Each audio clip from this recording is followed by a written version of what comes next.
Good afternoon. This is Amber Ryan. This is my presentation on Benjamin Bloom, American educational psychologist, Bloom's taxonomy.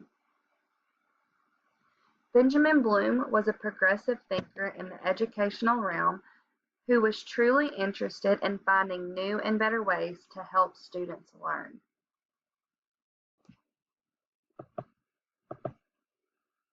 Benjamin Bloom was born in Lansford, Pennsylvania on February 21st, 1913, to an immigrant Jewish family.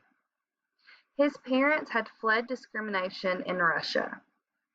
Bloom's father was a tailor and his mom a housewife. Bloom attended public school in Lansford and graduated in 1931.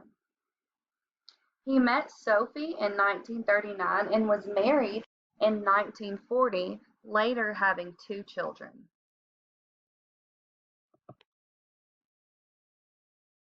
In the fall of 1931, Benjamin Bloom attended Pennsylvania State University.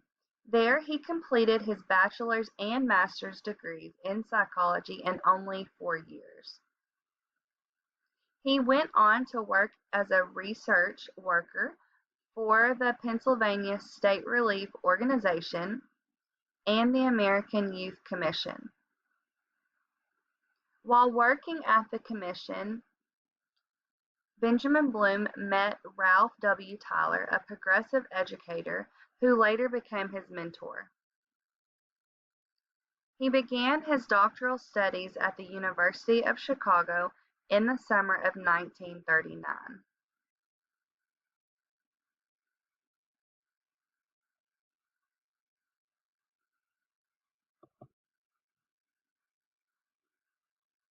Benjamin Bloom was a research assistant at the office of the university's Board of Examinations. He received his PhD in 1942 and remained with the Board of Examinations until 1959. In 1948, he met with university examiners throughout the country to discuss designing a common framework for classifying intended learning outcomes. In 1956, Bloom edited the first volume of The Taxonomy of Educational Objectives, the classification of educational goals. This later became known as Bloom's taxonomy.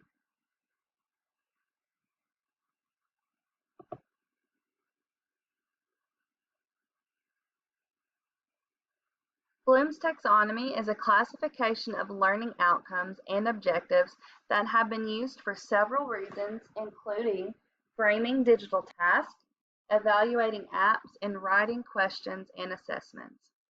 The framework was revised in 2001 by Laurie Anderson and David Krathwohl, removing synthesis and adding creation as the highest level of Bloom's taxonomy. Teachers use Bloom's taxonomy to create assessments, evaluate the complexity of assignments, increase the rigor of a lesson, and personalize their learning.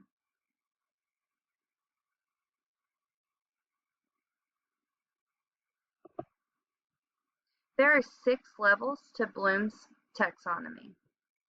The first stage, remember, is about recalling facts and concepts. A student can define and duplicate, make a list, memorize points, repeat information, and make valid statements. But doing all of these things does not prove comprehension. That is where understand, the next level, comes in. The student is able to explain ideas and concepts, discuss and describe a topic in detail, explain what it means, recognize it, and translate the facts in some way. They can paraphrase a point or compare and contrast information. Once this level is conquered, students move up the pyramid to the next stage of learning, apply. They use the information they've learned in new situations, whether it's to solve a problem, demonstrate an idea, interpret, schedule, sketch, whatever method works for the specific type of learning, course of study, or class environment. Then they must draw connections between ideas and analyze, level 4 of Bloom's taxonomy.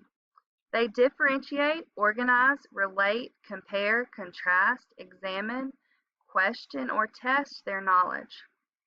Critical thinking finally comes into play as the student distinguishes between fact and opinion and breaks information down into component parts. In the evaluate stage, the student can justify a stand or a decision by appraising a situation, arguing, defining, judging, critiquing, supporting, or weighing in with thoughts based on the knowledge and application that they've acquired so far. In the original version of Bloom's taxonomy, this was considered the top of the learning. But in the revised version, as noted before, create is at the top of the pyramid. There, students can produce new or original work. In the 2000s, Bloom's taxonomy was revised by the new team of researchers. These new researchers refreshed Bloom's theory by switching the position of evaluate and create, as well as making the 6 levels into verbs: remembering, understanding, applying, analyzing, evaluating, and creating. This new team of researchers also dug a little deeper into Bloom's cognitive domain, or as they referred to it, the knowledge dimension. They called more attention to the importance of the 3 elements of knowledge outlined by Bloom and added a 4th: factual, conceptual, procedural, and metacognitive.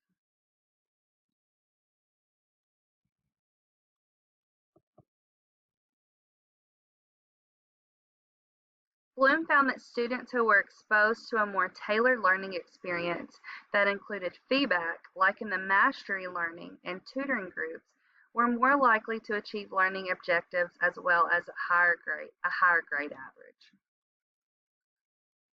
Ralph W. Tyler became Benjamin Bloom's mentor while working on his doctoral studies at the University of Chicago in 1939. Under the influence of Tyler, Bloom recognized that what was important in education was not that students should be compared, but that they should be helped to achieve the goals of the curriculum that they were studying. Bloom assisted Tyler with the 8-year study, which evaluated alternative methods of school assessment. The 8-year study was an experimental project conducted between 1930 to 1942 by the Progressive Education Association, in which 30 high schools redesigned their curriculum while initiating innovative practices in student testing, program assessment, student guidance, curriculum design, and staff development.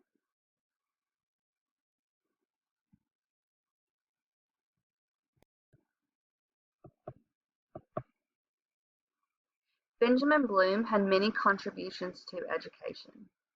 He worked with Broder on the study of the thought process of college students. Bloom wanted to find out what students were thinking about when teachers were teaching. He also introduced us to mastery learning. This is the idea that all students are capable of learning if material is presented to them in a logical, systematic way. Bloom published 17 books in his lifetime. His research had a profound impact on early childhood and helped lead to the creation of the Head Start program. Bloom served as education advisor to the governments of Israel, India, and numerous other nations.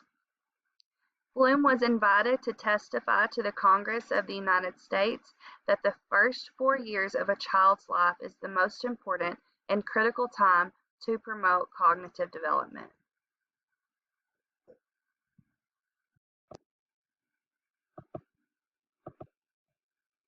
Benjamin Bloom passed away at the age of 86 in Chicago on September 13, 1999. Though his life ended, his ideas and theory live on as a basis for educational instruction and assessment.